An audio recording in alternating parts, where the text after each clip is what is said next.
नमस्कार मित्रांनो, मी तुमचा मित्र अतुल भातकडे। मित्रांनो, आज मी माझे विचार स्वतः लिहिलेल्या कवितेच्या माध्यमातून मांडणार आहे। कवितेचं शीर्षक आहे उठ जागा हो ध्येय प्राप्तीसाठी। उठ जागा हो ध्येय प्राप्तीसाठी जागृत होणे, द्वंद्व युद्ध नकारार्थी विचारांशी खेळून नकारार्थी विचारांचा संहार करतो मी। ध्येय प्राप्तीसाठी जागृत होणे, ध्येय प्राप्तीसाठी जागृत होणे। संघर्ष आणि त्यागाच्या अग्नीत स्वतःला झोकून, संघर्ष आणि त्यागाच्या अग्नीत स्वतःला झोकून वाटेवर चालतो मी ध्येय प्राप्तीसाठी जागृत होणे। अपमान आणि अपयशाच्या वाटेतून जाऊन पुन्हा रिस्टार्ट बटन दाबून स्व अंतरशक्ती जागृत करून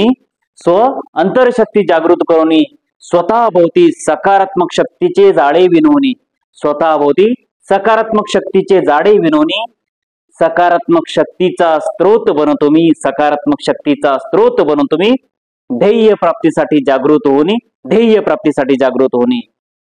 अपमानित केलेल्या, तुच्छ समजलेल्या समाजकंटकी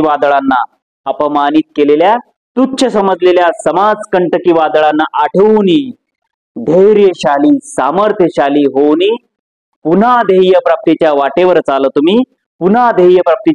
चालतो मी। यशस्वीतेच्या मार्गावर पाऊल ठेवून विजेता होईल मी। मित्रांनो, कविता कशी वाटली? तुमचा अभिप्राय नक्की कळवा, लाईक नक्की करा, कमेंट्स द्या आणि शेअर्स नक्की करा। Thank you very much.